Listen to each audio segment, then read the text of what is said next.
জয় গুরু।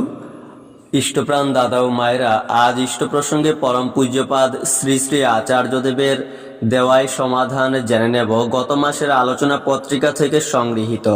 কেওয়ানঝাড় থেকে এসেছেন এক দাদা। তার ছেলে চাকরির জন্য চেষ্টা করছেন। পরিবারের আয় খুব সামান্য। নানান পারিবারিক সমস্যা ও বাধার মধ্য দিয়ে তাদের জীবন কাটছে। তিনি সুস্থির জীবনে উত্তীর্ণ হতে পারার জন্য আশীর্বাদ প্রার্থনা করলেন আচার্যদেবের কাছে। আচার্যদেব বলতে থাকেন, আমি অনেককেই এই কথাটা বারবার বলে যে সঠিক আবেগপূর্ণ ইষ্টভীতি কি করতে পারে। আমি বলছি না, এটা সায়েন্স বলছে। বিজ্ঞানের রিসার্চ পেপারগুলো পড়ে দেখবে।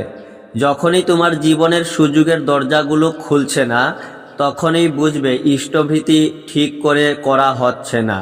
সেটা হচ্ছে তোমার যান্ত্রিকতার একটা আচার মাত্র। সত্যিকারের আকুতি নিয়ে একবার করে দেখো।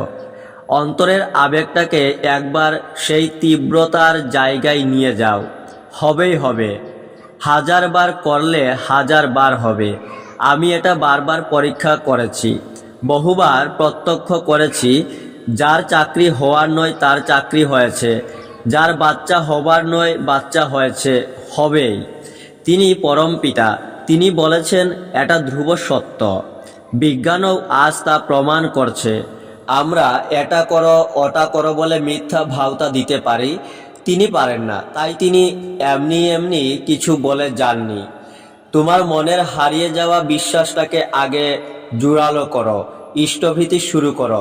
জীবনের অনেকগুলো শর্তের মধ্যে প্রথম শর্তে যদি আমরা তাকে নিয়ে আসতে পারি, তবেই তাকে উপলব্ধি করতে পারবো।